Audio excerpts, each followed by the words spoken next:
Sabihin na natin ang galing yan kay Marcos Jr. May kwalifikasyon ba si Marcos Jr.? Wala. Hindi nga nagtapos ng kolehiyo, paano naman niya huhusgahan ang performance na isang abogada sa Department of Education na wala naman siya napag-aralan sa kolehiyo?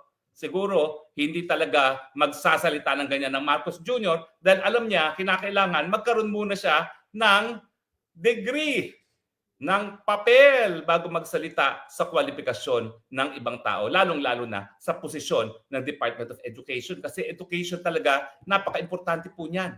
At buti sana kung kahirapan ang dahilan kung bakit ang Marcos Jr. ay hindi nakapagtapos sa pag-aaral. Hindi naman po. Ang hindi kanyang pagkakatapos ay nalathala naman yan sa Rolling Stone dahil nung siya ay estudyante, nako, singhot ng polboron doon sa Oxford, di ba? Sabi nga dun sa Rolling Stone magazine ng article na yun na hindi naman niya dinimanda for libel. Abay, kilo-kilo kung bumili ng cocaine itong Marcos Jr. nung siya estudyante sa Oxford.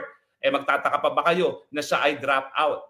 Pero ang punto rito, sige, wag na natin siyang maliitin dahil siya ay drop out. Pero naturalmente, dahil siya ay walang kahit anong kurso na natapos, wala naman siya karapatan maghusga sa kakayahan ni VP Sara bilang isang DepEd Secretary.